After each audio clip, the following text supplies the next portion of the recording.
Good morning, good afternoon, or good evening, wherever you are in the world. Welcome to the Crush the Quo webinar series, a platform that brings great minds and experts, business leaders and entrepreneurs, sellers, enablers, and industry masters together to share ideas, experiences, and strategies for individuals and businesses looking for something new, something disruptive, something helpful to embrace change and drive growth. In today's webinar, we are going to be discussing the topic of the art and science of collaboration with Mark Caulfield, director and founder, NDA Neuroanalytics Limited. Effective collaboration is both an art and a science, and it requires harmonious blending of creativity, communication, and structured process. So in this webinar, Mark is going to be uncovering some of the principles that underpin successful collaboration.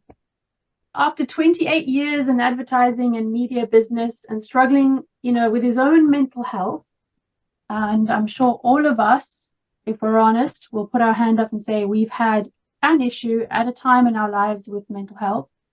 But nonetheless, after these 28 years, Mark decided to make healthy workplaces his mission.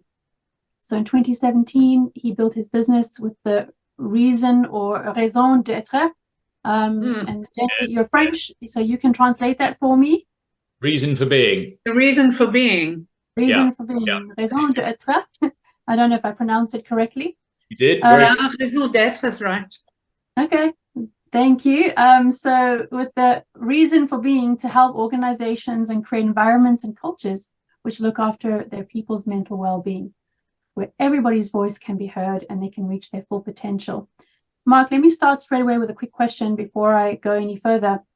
Where does the raison d'être come from in terms of French? Do you have a French background? Do you speak French? Well, I was born in Paris, to be fair. My parents lived in Paris for about 15 years. I was born there and I was there until I was 3. But that's not really the reason. It's just a I think most things sound better in French, and it's just a very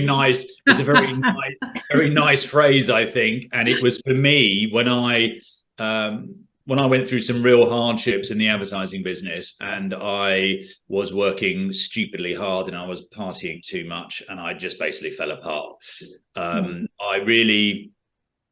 I just found, even though I was a board director of the biggest agency group in the world, no one was there saying, Mark, are you all right? It was like, you're a superstar, you can keep going, just keep going.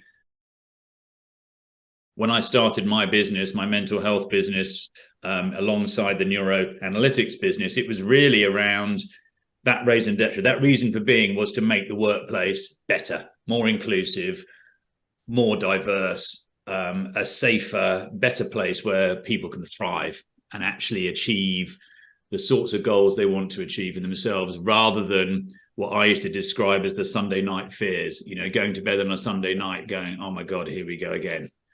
Everybody struggles with that. Even if they don't have mental health issues, I think we all struggle with that as well. The session is being recorded. So we will be posting this onto our website. So if you want to access any of the previous recordings, just go to the Crush the Quo website, click on the recordings link, and you will see all the recordings from our previous webinars. Very good. So with that, I am now going to be handing over to Mark. I'm going to stop sharing, Mark, and you can share your screen. Okay. So this is really, this talk is really centered around, I've been lucky enough to do two TED Talks over the last few years. And this was the first one I did. And it was really around the concept of leaving your ego at the door when you collaborate.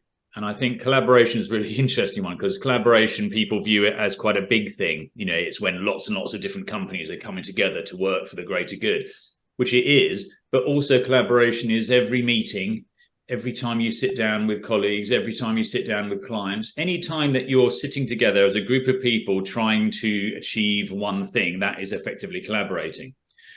And what I found, certainly in the advertising business, is for a business that should have been really, really good about it and was always centered around the art of communication and things like that, it was appalling at it.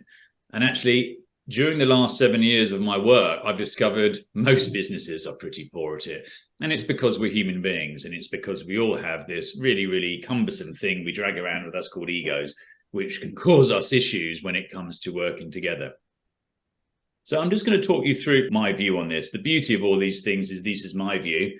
No one has to necessarily agree, but it's certainly what I've seen in many, many years working, how businesses get it right and how people get it wrong. I'll talk about some things within this around the sporting world and the military world as well, areas that people have got this absolutely right and areas where I've seen it go horribly wrong, and come to a conclusion at the end, which is really about some of the surprising stuff that makes a brilliant collaborator. And I think that's something which is really, really interesting and surprises some people. And a lot of organizations and a lot of people will see where they've gone wrong in the past when they've put people together trying to create effective collaboration. So without further ado, let's start. So I think the first thing is collaboration is a massive buzzword. People will talk about it all the time, and particularly when you look at what's been happening over the last few years. So if you look at things around, for example, lockdown, the pandemic, everyone was talking about collaboration. But in truth, if we're really, really honest, most of the time people are talking about collaboration. At best, they're talking about cooperation. They're talking about a situation where some people are sitting in a room together. They perhaps don't necessarily want to be there, but they are working together and they're trying to pull it together, but they're not necessarily collaborating. And the biggest issue that I have found time and time again is people's personal agendas and their egos. So often you'll find someone walks into a collaborative meeting and they've got a little piece of paper, they've got their little book there, which has got their agenda. That's what they want to achieve out of that. Actually, what you should be doing is going, what is the purpose of this collaboration? What is the purpose of this meeting? What are we trying to do? And that's the big difference. So in my mind, it's all about team, the balance and the mindset which you walk into that room with. And this is why we talk about leaving your ego at the door. So really, I suppose, apologies for this chart, it's very, very, very blurred. But for me, it's really where you do that real basic thing, that real sum of the parts. When you look at me and you pull that together and you form us, it's about a team pulling in the same direction. And I think that is the absolute number one key thing that we're trying to achieve when we collaborate effectively. So if we just quickly have a look at what the word actually means. Okay, I'll just break this down. So collaboration is a working practice whereby individuals, departments, brands, or companies work together for a common purpose to achieve an unbiased business benefit. So that is the technical definition, which sounds great, doesn't it, in terms of words?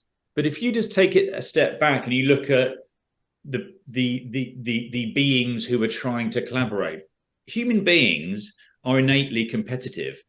It's how we've all survived. You know, I mean, fundamentally, human beings are not great collaborators. It goes back to the basic human things of survival of the fittest. So when you read this definition and you start to look at it through a human lens, collaboration can be incredibly challenging. You know, individuals, common purpose, unbiased, aren't always the happiest of bedfellows. And therefore, that's why ego can be good or bad, right? But this is where ego becomes the fundamental factor, the most important thing as to whether you're going to succeed or not. Can you walk into that room and put your individual agenda to one side, understand what the common purpose is, buy into the common purpose, and actually work through that to achieve the business benefit that whoever has set that collaboration team or that meeting or whoever owns that project or whatever it is has set. So I think that's key.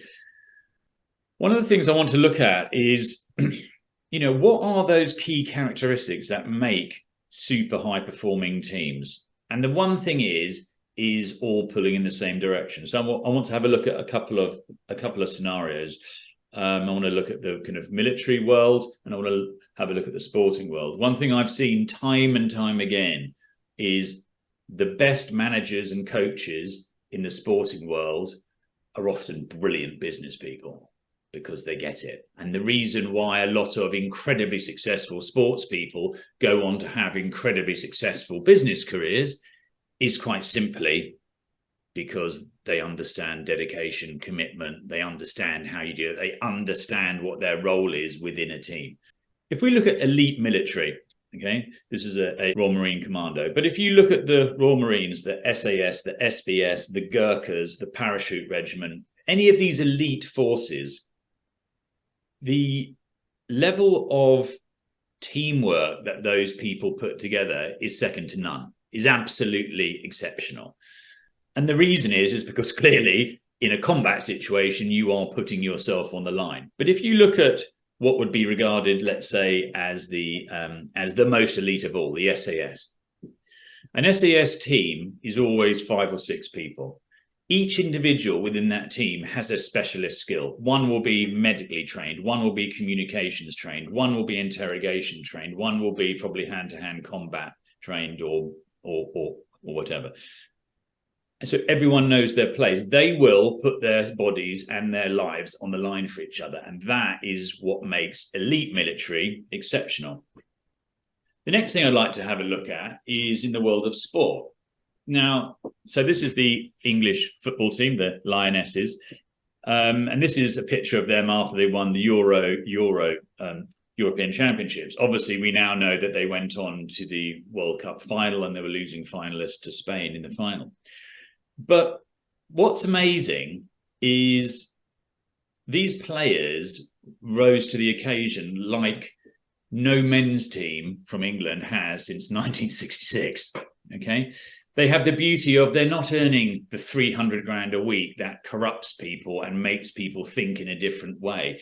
Each individual player in that team, whilst none of them were probably the best in that position in the world, they played together. They put themselves on the line. They would have died for each other in that. They would have done anything to win. And I think that's what's really, really interesting. When you look at that and you look at some of those things around the difference between an alpha, for example, and a team player, all right?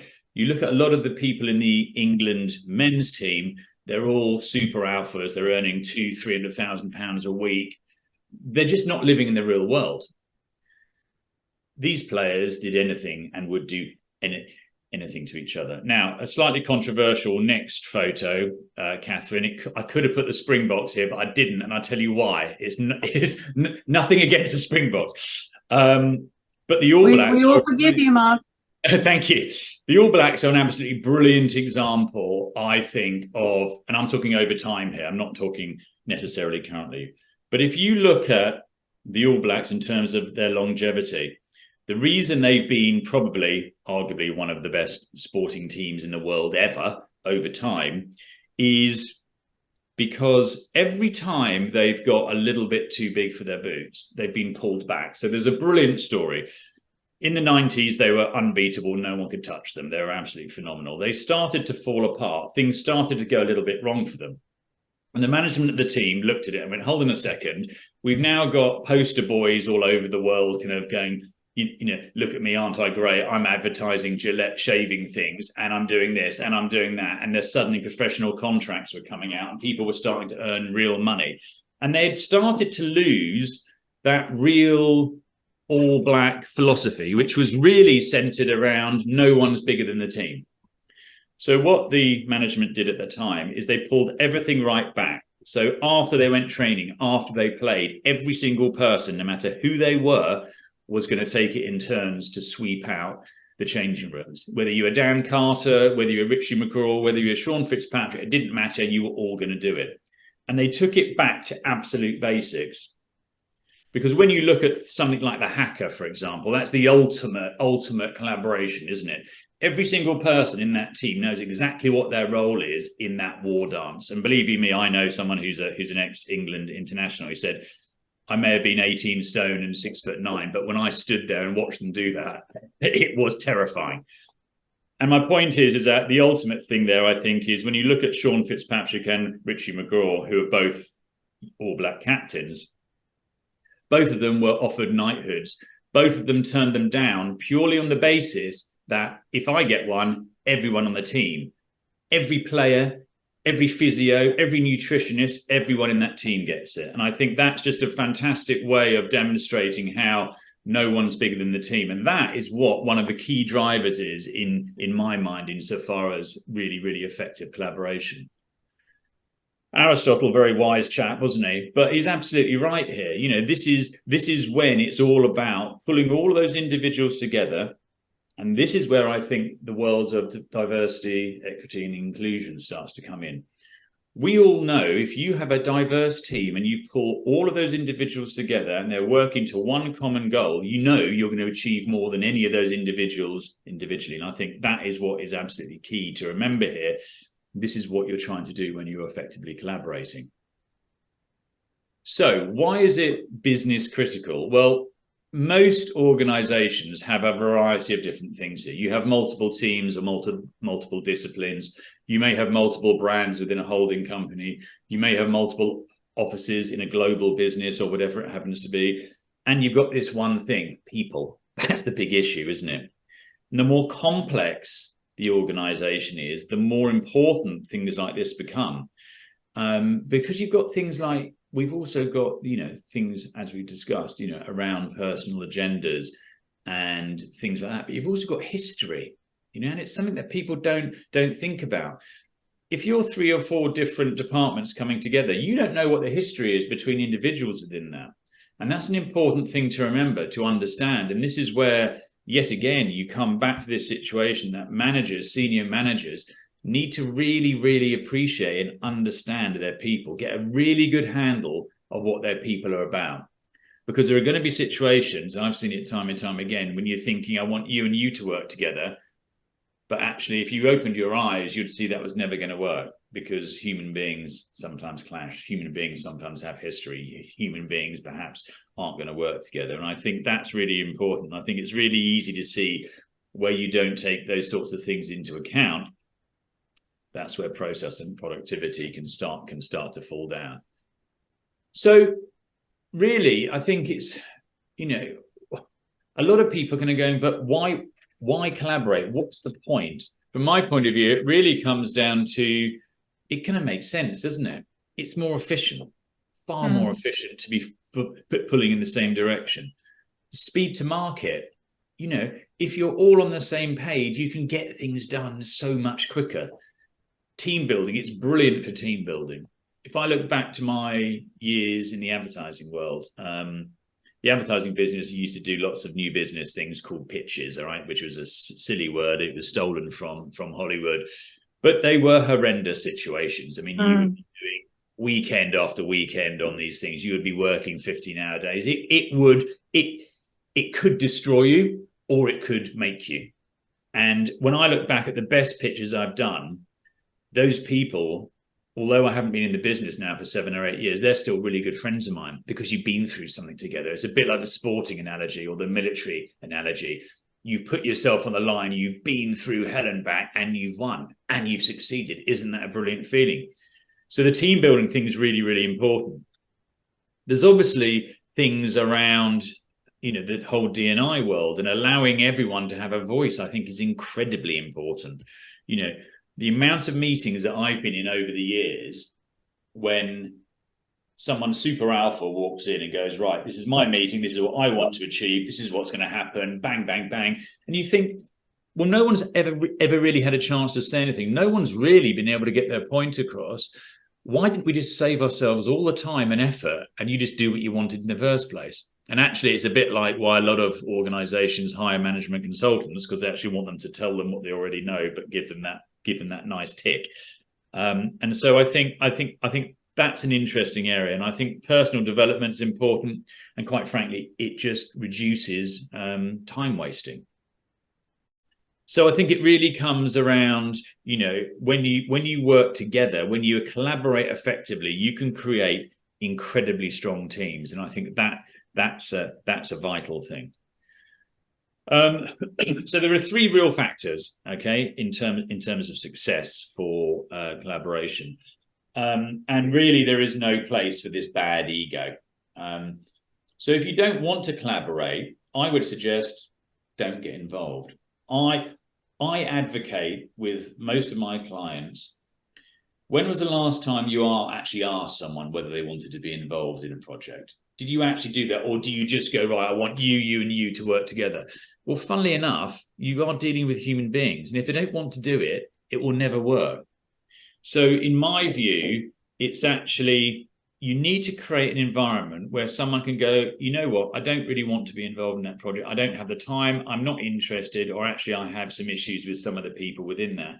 And allow people to do that without any repercussions. And this is one of the biggest things around certainly mental health and performance in the workplace. People being able to say no, I think, is a really, really important thing. And I think it's certainly something I've seen more and more people get to grips with within this pandemic.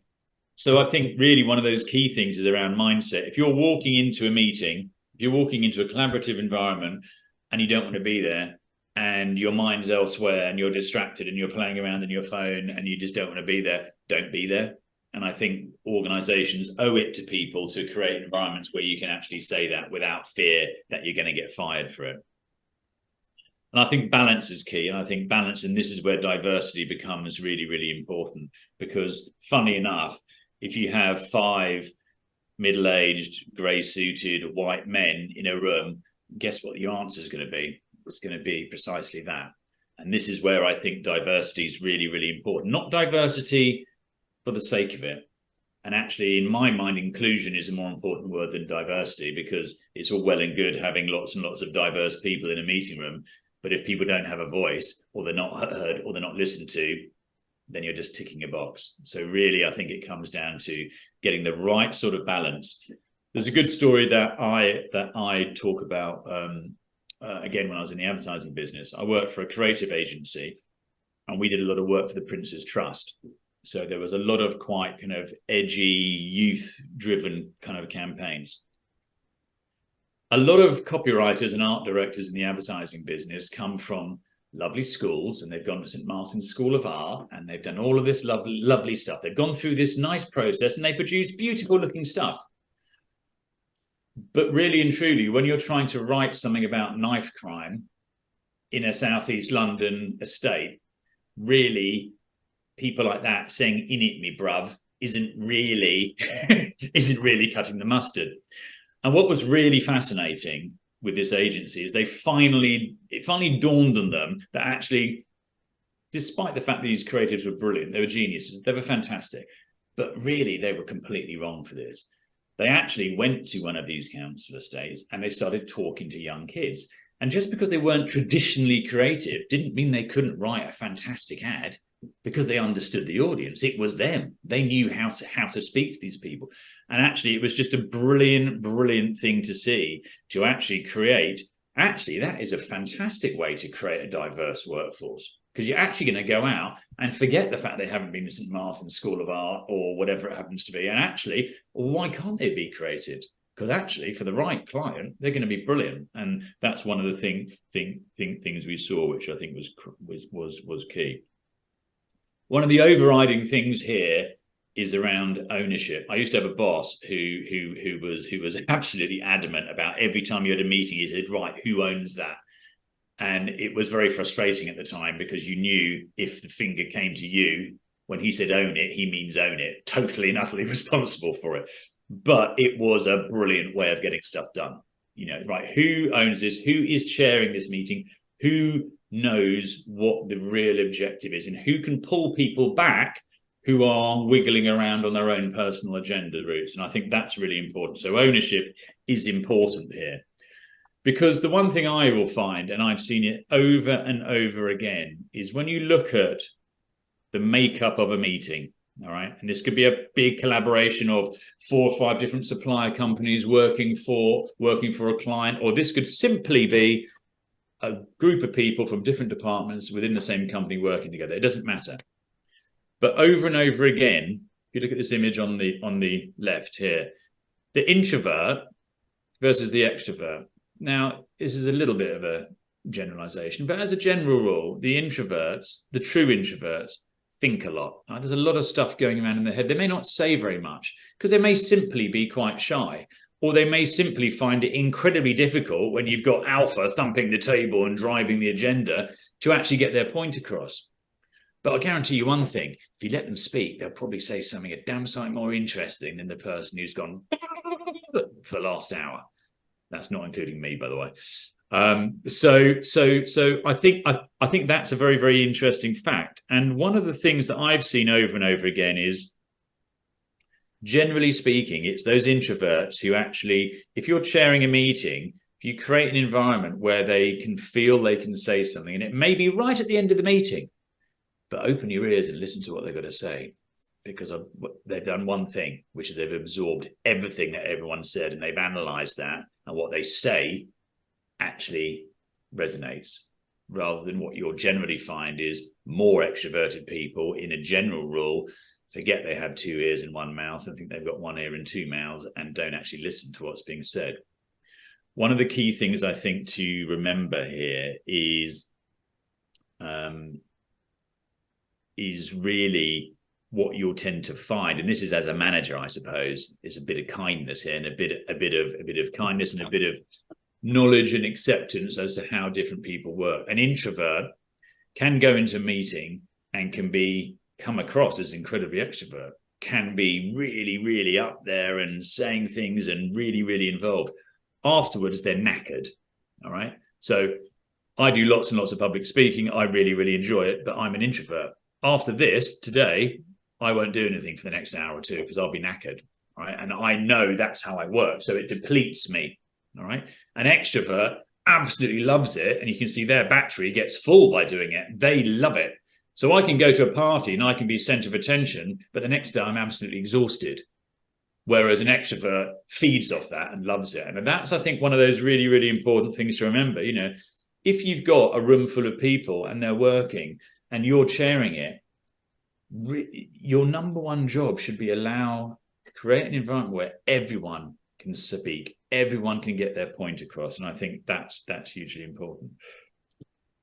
One of the things I just want to touch on just very, very quickly, because it's something that I'm incredibly passionate about.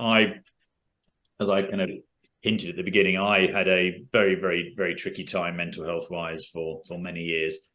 And I ended up spending 5 years in psychotherapy, which was probably game changer, probably life changer, to be quite frank. And the type of therapy that I went through was this, called transactional analysis. And what's really interesting is this has become really quite obvious to me. When you look at a group of people collaborating together, you can see this model happening in real time over and over again. So the basic parameters around this is these what are called ego states. And that's not bad ego. That's just our state, our mental state, if you like. So one is parent, one is adult, one is child. In an ideal world, you sit in this adult situation, all right? You're responsive, you make choices, you're in the here and now, you're not wandering off to the past or the future, you're focused on now and you're behaving like an adult should. What you'll see over and over again, and this is particularly where you get big table thumping alphas trying to drive their agenda, is they sit in this parent mode, and particularly towards the left here, this kind of controlling, critical parent. What you'll find in a meeting is anyone who is kind of bordering on this adult/child situation, when people start behaving in this parent situation, you will see they will fall quite quickly into this child situation, at which point they can be perhaps easily manipulated, which is what the big kind of egos want to try and do, but they can also become quite rebellious and destructive. And so what you'll find is people who go into this parent mode quite easily often change the dynamic in the room. So you end up in a scenario where everyone's been trying to stay an adult to actually get this work done and actually move forward effectively. But what you'll find very, very quickly is that happens. You'll get some people go into parent, some are very nurturing, some are great, some are brilliant, and some get some great stuff out of the child ego.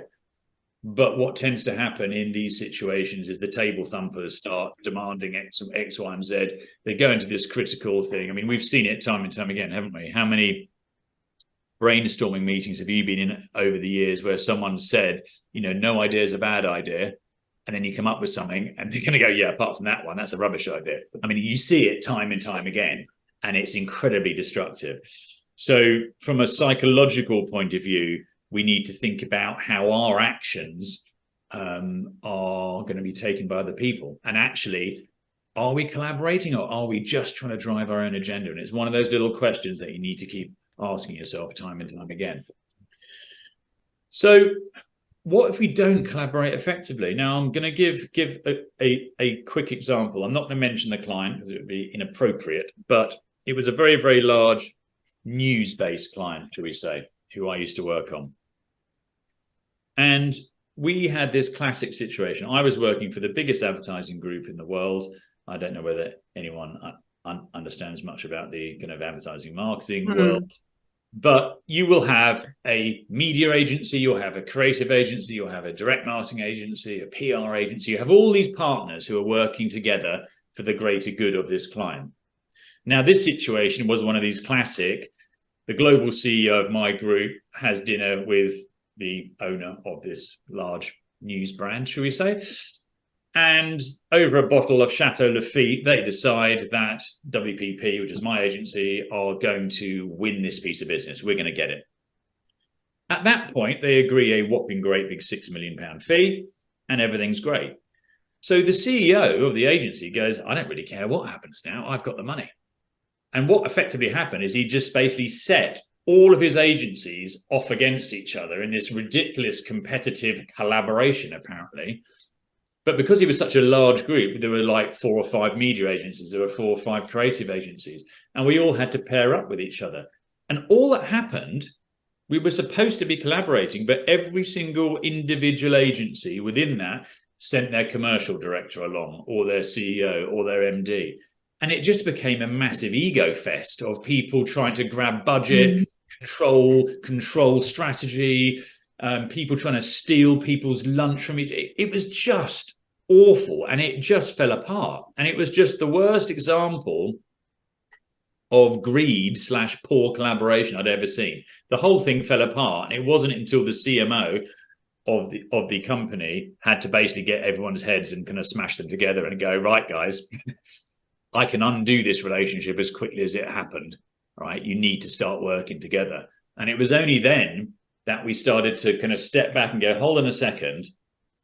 All we're doing is trying to steal people's budget, or we're trying to steal strategic control. None of us are focused on what the client problem is. And it was a real eye-opener for me. And it just demonstrated that actually what you can't do is let a bunch of humans try and go and sort it out together without any real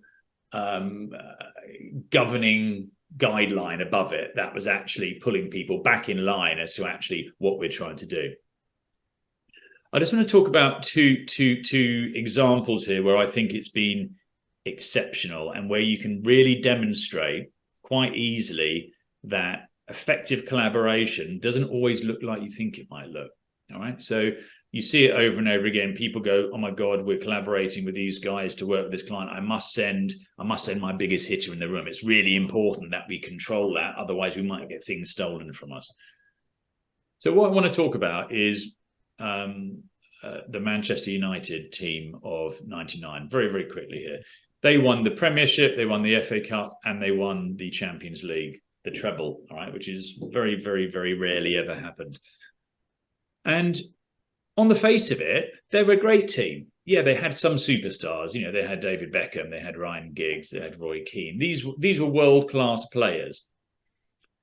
But the strike force of Andy Cole and Dwight Yorke, they were incredible together, but they were hardly Ronaldo and Messi or Thierry Henry and Dennis Bergkamp. I would say that because I'm an Arsenal fan, so ignore that. But my point is, really and truly, that strike force really wouldn't have walked into a Real Madrid or a Barcelona or a Bayern Munich team or anything like that. What they had is they knew exactly what everyone's role was. No one was bigger than the team. They also had the best manager in the world, insofar as Alex Ferguson. At about the same time, Chelsea was bought by Roman Abramovich, who pumped in £600 million and went and bought all the best players in all the best positions, and just created this horrendous ego soup of everyone who thought they were bigger than the team. The reason Manchester United were incredibly brilliant was because, quite simply, they knew their places, and they had an incredible manager who ensured that everyone understood what their role was. Another one is in the world of sport is rowing. I used to row to quite a high level when I was up until I was about 30. And this is the Redgrave Four, as it was renowned: Matthew Pinsent, Tim Foster, Steve Redgrave, and James Cracknell. These guys were bigger and stronger than anyone in the world. They were 6'5" minimum. They were 16 stone of solid muscle. They were absolute beasts. And I watched them race at Henley in the final of Henley. They came up against a Danish lightweight four, in fact, Jürgen. They were a Danish lightweight four. Lightweights in rowing are normally, they're under 6 foot, and the maximum weight is 11 stone. So they were giving away probably 5 or 6 inches in height. They were giving away about 5 stone a man in muscle. The Redgrave Four were pushed to within 2 feet. I mean, it was incredible. And when you watch this Danish four row together, it was like they were one person. They were just so well drilled. They knew exactly what their role was. And for me, as a rower at the time, it was like, my God, I've never seen the Redgrave guys pushed so close. And afterwards, Steve Redgrave said, I genuinely thought we had lost that. They were so quick, they were so efficient, and they moved together in such an amazing way. I know it's a sporting story, but if you think about brilliant teams or brilliant boards or brilliant teams of people that you've worked in your business, I think over and over again, you will realize what it really comes down to is everyone knows their place. Everyone understands what their role is within that. And I think that's incredibly important. What's really interesting, I think, here is that when you look at what makes a great collaborator, these are what people call softer skills. I mean, I don't really like that term because it sounds a bit weak, doesn't it? But these are skills that make brilliant collaborators. Now, if you think about the best performers you've ever worked with, let's say in a sales environment, right? The best performers, absolute, revenue machines, absolutely brilliant. How many of these characteristics would you say those people have? I would suggest not many, because it's about communication. It's about being really, really authentic. I don't know many alpha type people who are really that authentic. And if they are very authentic, it tends to be more narcissistic rather than authentic. Compromise, tolerance, being a team player, being reliable. All these characteristics are what would be referred to as softer skills. But these are the skills that you have to think about when you're putting a team together to go and collaborate together, or when you're thinking about, okay, I'm going to go into a collaborative environment. Let me just have a little sense check. How am I doing on these things? Okay, because those are the skills that are going to make a brilliant collaborator. And all I would say is that when you compare those to those super high revenue drivers, or those super high brilliant new business people, or whatever it happens to be, or super bright strategists, often these are not skills that you would necessarily associate with them. So sometimes you have to rethink about who's going in the room. When we talked about putting pitch teams together in the advertising business, we'd always spend a lot of time about who's going to be in the room, who are the right people in the room for the client, who are the right people to work together. And that was the number one thing to get right. So if you look at the good guys in sales and stuff, they most likely have number one. They're extremely good at communicating, but they're not very good at the rest of them. Exactly. And I think also what's interesting around the communication thing is communication. I mean that insofar as the two-way thing. So a lot of salespeople are very, very good at hearing what someone wants, because that's how they drive their sales. But there is a difference between, I think, hearing what someone wants and understanding what someone wants, and actually then putting that into a collaborative situation, rather than looking at it from a self-centered perspective of, I want to sell this person more, so I'm going to listen to what they want, and I'm skilled enough to be able to answer that to drive what I want now. There's a big difference, I think, between sitting in a room together working for the greater good and trying to drive something that's about what you want today. So I just think one of the things that I've seen, which I think is really interesting when you look at collaboration, and collaboration really came to the fore as you looked at the first lockdown. So you started to look at this and suddenly people are being pulled away from the office environment. They're working remotely, they're working from home. We're now looking at hybrid models and all of this sort of thing. Actually, whilst the pandemic pulled everything apart and pulled culture apart and all of these sorts of things within organizations, the hybrid models that a lot of people are now kind of embracing actually has a really, really powerful way of making things almost better than they were before.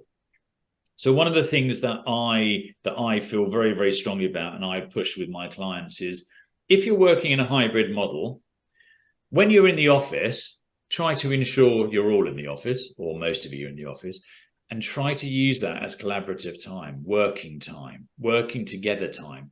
Because actually the beauty of having a split kind of week is that when you're doing, really, really deep thought, cerebral stuff, writing presentations, data analysis, whatever it happens to be, maybe that's the sort of stuff you should be doing in the remote environment where you can be quiet and you can do that and you can do that efficiently.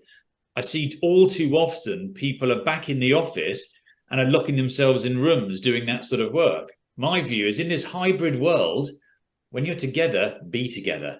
And when you're not, do that more considered, that quieter, more cerebral type of work. So I think actually out of the kind of adversity of the pandemic, there's some stuff that's come out of that can be really, really powerful from a collaborative perspective. And I think one of the key things here is, and this comes around time and respecting people's time. And one of the negatives that I saw that came out of the lockdown was this obsession with the whole world being on Zoom all the time.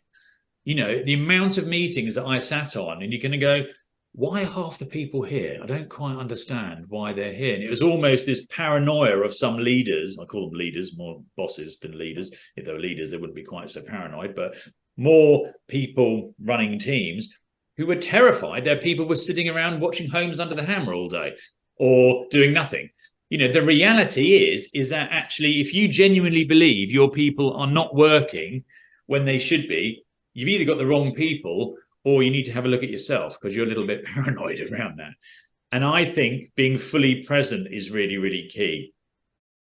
Phones off, absolute focus, do shorter meetings. When lockdown first started, I used to have a look at my diary, and there were some days when it was like 7 hours of Zoom. It's just like, no, this can't happen. I can't do this because when am I going to do any work? Because every time you have a meeting, you generally come away with something to do, don't you? And this is when you started to look at this real kind of dichotomy of, am I working from home or am I living at work? Because I'm actually now spending until 6, 7 o'clock on Zoom calls, and then I have to do my work. And so I think there's an element about respecting time, about sticking to agendas, about understanding exactly what you're trying to achieve from that meeting or collaboration, not involving everyone who could possibly be there, and actually start to look at real focused time. I mean, I find it incredibly frustrating when you go and run a workshop somewhere or you go and do that, there's someone at the back on their phone. I will generally call people out on that and go, sorry, do you want to come and do this? Because I just think it's incredibly disrespectful. And I also think it's like, but you're going to get nothing out of that. Put your phone down, open your ears and listen, be present, but keep those meetings shorter. One of the things I've found useful is always giving myself ideally half an hour, but at least 15 minutes between meetings. There's nothing worse than literally going from one to the other because it's hard to refocus. And so I think being really, really present and fully engaged is hugely important, because what we've seen time and time again, and this is a brilliant quote, this addiction to distraction. I mean, my God, I've had to turn notifications off on my phone because I was sometimes finding, a couple of years ago, it would take you 2 hours to write an email that you could have done in 10 minutes because it's like ping, ping, ping, and you keep looking at things. And so I think what you'll see is when you're in a meeting and you're collaborating, put those phones away, turn them off. Don't just turn them upside down, turn them off, get rid of them. Because over and over again you see, and when I say creative production, everyone's creative. I don't mean drawing something or writing something. I mean every single person in the world is creative in one way or another. And the reality is that when we are addicted to this relentless distraction, that will start to fall apart. And that is where you'll start to see people driving their own agendas within collaborative environments. I think from my perspective, organizations that I've worked with, they start to achieve, real greatness by everyone taking individual responsibility to work together. So I believe when you walk into a meeting, I think the reason why agendas are important is because we've all done it time and time again. You go into a meeting, you're not really sure why you're there. You sit there, an hour goes past, you walk out, no one's taken any notes, no one's taken any responsibility. You don't really know why you are there. So I believe really, what is the common goal? What are we trying to achieve? Who in this meeting is responsible for that? And I think really it comes down to, as an individual, only you can really decide, do you have the mindset for success? And are you willing to put your personal agenda, whatever that happens to be, to one side and really leave that ego behind? I'm working for a big client of mine at the moment, who's a big research company. And they have multiple different stakeholders who come together in this group. What you're seeing is people time and time again coming with clearly an agenda from their boss, from their stakeholder company. And actually, you can see they're almost itching to get their point across. They're not actually listening to what they're supposed to be there for. So I believe it really comes down to asking yourself those questions. Do you want to be in that meeting? What are you going to add? What is your purpose? What is the point? What is that common goal? And keep sense checking. Am I following through with what I'm supposed to be doing? So that brings me to the end of my talking bit. So does anyone have any questions or comments? It's Jürgen. I think it was a very good coverage of some of the experiences and observations I have had in being in multiple large companies, driving fairly complex changes and getting people's behavior and getting people to kind of do something in common and share. So I think you are spot on your observations and some of your advice on how to get things changed to the collaboration. And this, what you're talking about, is often more visible in large organizations than in smaller organizations. Yeah. In mid-sized organization, it actually also have a lot of non-collaborators and people with their own agendas. So I totally agree with you. It's clearly important to understand that when you are team working, that you have somebody who can help getting the good sense of cooperation started very early in the process. Yeah. One of the things that I've always noticed is, having worked in some very big organizations, then having worked in some quite small entrepreneurial businesses, is when you're small and entrepreneurial, you tend to collaborate really well because you can to. What I tend, and there seems to be I wouldn't call it a magic number because it's not a very good thing, but you get to about 50 to 100 people and it starts to become tricky, because you're starting to have more and more egos, more and more people within that organization. The best organizations I've ever worked in is when you're relatively new, where you've got the CEO and the founder who's licking stamps to stick on an invoice and doing new business things and driving everything, and where you actually roll your sleeves up and everyone works together. The bigger the organization, the harder it becomes to collaborate. And that's where I think you really have to focus on concentrating on that. Yeah. But yeah, thank you. Good point, I think. It looks like you've been rowing a lot with all those medals. So congratulations. These are running and triathlon. Good. Predominantly. All my rowing stuff is somewhere else. I haven't quite got the shelf up yet for those, because rowing things are mainly cups rather than medals, so it would be they wouldn't really work. But yeah, they're quite old now. I haven't rowed for 25 years, I think, but yeah. I now do that to punish myself instead. As I said, it's very difficult not agreeing in what you have said. I think it's spot on in many areas. You have some great stories and references to different places. So I think I took away a lot from actually observing how we've been doing stuff before, and the criticality of getting things started correctly. Especially if you're on external consulting or very new and you get some strategic tasks you need to go, and there's been a lot of people already in the company for many years and you come in from the outside and you have to make a critical change to the way you operate and get everybody on board, then it's really critical you get started correctly and think about what it is you're doing.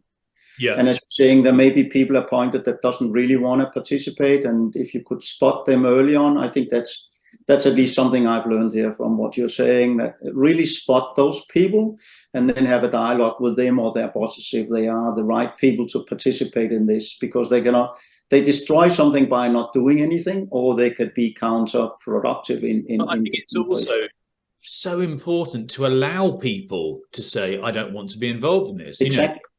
Because if you don't do that, it's a bit like, we see time and time again in business, don't we? Really, really poor people managers.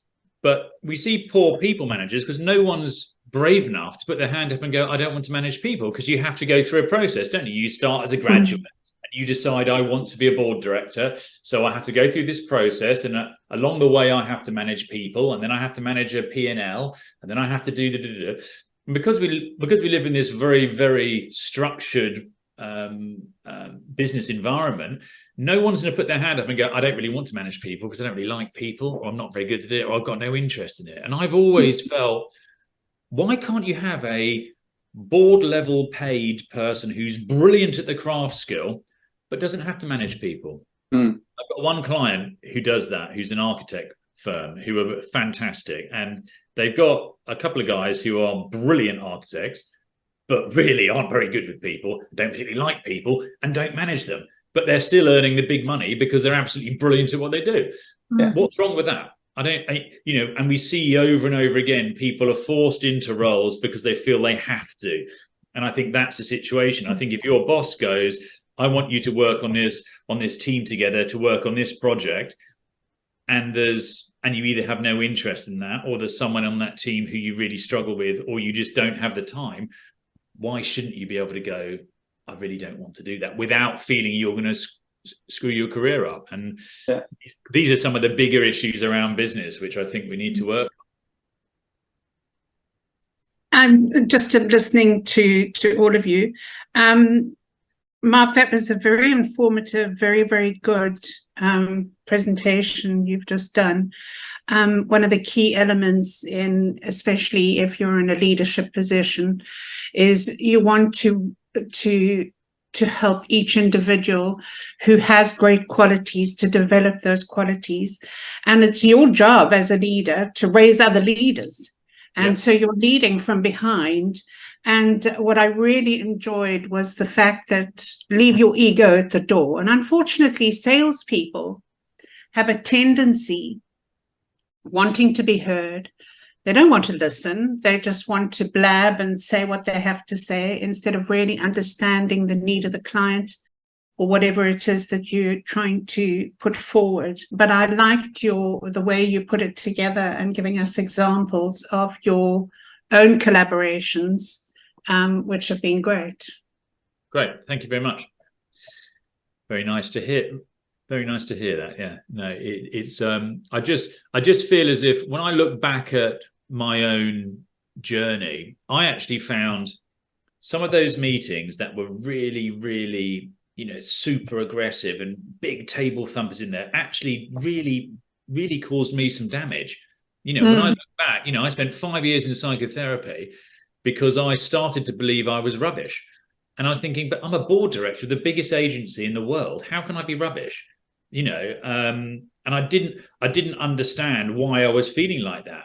But actually, when I started to think about collaboration, a few years ago, and I started to look at some of those examples, I started to think, hold on a second, I remember that feeling. I remember that feeling of, I wanted to say something. I knew I had something really, really powerful to say, but I just felt browbeaten. I just felt as if I'd just been, and it just, my self-esteem just disappeared. And I'm thinking, I wonder how many other people who perhaps aren't quite so in your face have got into that same position. You know, actually, the right solution for the client hasn't been met, but in the same process, you're damaging people. And that was the real thing, that when I was offered the opportunity to do this TED Talk, I thought, and someone said, oh, we want to do a subject on collaboration. I went, absolutely brilliant. That's exactly what I want to do. Because for me, if I trace back to when I really started to struggle myself, it was around then. It was those times when I felt I had just been pushed into the ground, and I couldn't, you know. And it is a big problem. Yeah. So thank you. Yeah, very good point. Are there any metrics, either qualitative or quantitative, that organizations can use to assess whether, you know, people are collaborating? I think to find absolutely hard metrics is difficult, but I think one of the key things is whoever owns that project, whoever is putting those people together, you need to have some very specific timelines as to where you're getting from the first meeting, the first briefing to that project being finished. I believe fundamentally it comes down to the makeup of the people who are in that room. And I feel that's why it's important. One of the best solutions I've ever seen is where you had the project owner, who in this particular case was the CEO, and he had one of his trusted lieutenants who wasn't actually involved in the project, had no view as to whether it was this or this, and he was the overseer. So his role was to sit in that meeting, not say anything, and just watch what was going on. And he would very, very quickly go, "Oi, you stop! That's your own agenda, right? Either play the game or leave." And he was very, very strict about each meeting. There must be progress. Each meeting you come out of, someone owns whatever that particular part of the project has to be, and there was a deadline as to when you had to do it. And so that's when you created this great team of real team players. Who would help each other. They would understand how you compromise. They'd understand a bit of tolerance around different people do things in different ways. But the one thing they'd all do is they'd be super reliable. Because what you'll often find is the alphas come in, throw a million ideas up, walk out the room, don't do anything, and go off and kind of do their stuff, and actually come back and almost expect all this to be done. So from my view, it comes down to the kind of makeup, if you like, of these people, which actually brings us nicely on to another talk that you and I have talked about, Catherine, which is the other part of my business, which is the neuroanalytics, trying to get into really, really unpicking and understanding the neuroscience behind how you create brilliant teams. Which we won't do that today, but we can do that another day. Okay, we can do that in another session for sure. It's been a great discussion, a great subject. Mark, what a fantastic session, as you already heard from listeners. So thank you so much for all those fabulous insights and stories, and some great quotes that I've posted online already. We look forward to our next webinar with you, Mark, which will be coming up in the near future. So look out for those webinars. Our next webinar with Mark will be around about, just looking at my dates here. The next webinar with Mark is December, I think. 5th of December, right? Yeah. 5th of December. All right. During which Mark will be talking about managing stress in the workplace. So another phenomenal, hugely vital, critical topic. All right. Thank you very much. Thanks all. Thank you. Take care. Bye-bye.